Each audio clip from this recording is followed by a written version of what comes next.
వచ్చే అసెంబ్లీ ఎన్నికల్లో దివంగత నేత రామలింగారెడ్డి కుటుంబం నుంచి పెద్దల ఆశీర్వాదంతో బరిలో ఉంటామని దివంగత ఎమ్మెల్యే రామలింగారెడ్డి సతీమణి సుజాత కుమారుడు సోలిపేట సతీష్ రెడ్డి తెలిపారు. బ్రతికున్నన్ని రోజులు నియోజకవర్గ అభివృద్ధికి అహర్నిశలు కృషి చేసిన గొప్ప నాయకుడని కొనియాడారు.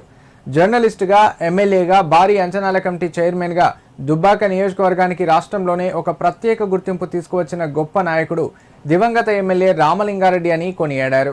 సిద్దిపేట జిల్లా అక్బర్పేట బోంపల్లి మండలం చిట్టాపూర్ గ్రామ శివార్లోని దివంగత ఎమ్మెల్యే సోలిపేట రామలింగారెడ్డి 6వ వర్ధంతిని పురస్కరించుకుని ఆయన విగ్రహానికి కుటుంబ సభ్యులు, బీఆర్ఎస్ పార్టీ శ్రేణులు, అభిమానులు పూలమాల వేసి ఘనంగా నివాళులర్పించారు. అనంతరం రామలింగారెడ్డి అభిమానులు రక్తదాన శిబిరాన్ని ఏర్పాటు చేసి రక్తదానం చేశారు. ఈ సందర్భంగా వారు మాట్లాడారు. రామలింగారెడ్డి లేని లోటు నియోజకవర్గ ప్రజలకు స్పష్టంగా కనిపిస్తుందన్నారు. ఆయన వర్ధంతి సందర్భంగా విచ్చేసిన అభిమానులు, బీఆర్ఎస్ శ్రేణులను చూస్తుంటే ఇంకా ఆయన మా మధ్యనే ఉన్నారని, ఆయన సేవలు నియోజకవర్గానికి ఇంకా అవసరం ఉందని అనిపిస్తుందన్నారు.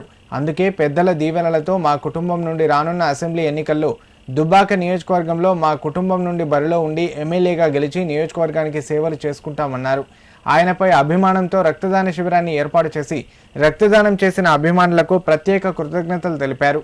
కార్యక్రమంలో రామలింగారెడ్డి కుటుంబ సభ్యులు, పిఎస్సిఎస్ చైర్మన్ కైలాసం, మాజీ జడ్పీటీసీ రవీందర్ రెడ్డి, సర్పంచ్లు, కౌన్సిలర్లు, బీఆర్ఎస్ పార్టీ సీనియర్ నాయకులు కొత్త కిషన్ రెడ్డి, నారాగౌడ్, పరస కృష్ణ, బండి రాజు, ఆశస్వామి, అభిమానులు పాల్గొన్నారు. ప్రజలలో కానీ అప్పటి టీఆర్ఎస్ నాయకులలో కానీ ఉన్న అభిమానాన్ని, ప్రేమని చూస్తుంటే చాలా సంతోషంగా ఉంది.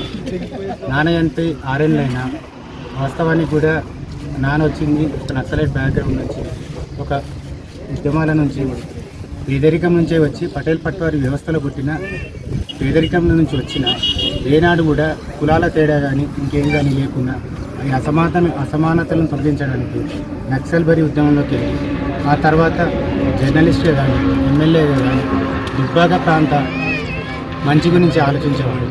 ఆయన లేకుండా ఆయన చనిపోయి 6 సంవత్సరాలైనా మీరు చూపిస్తున్న ఈ ప్రేమకు రక్తదాన శిబిరాన్ని నిర్వహిస్తున్న ప్రతి ఒక్కరికి ధన్యవాదాలు తెలియజేస్తున్నాను.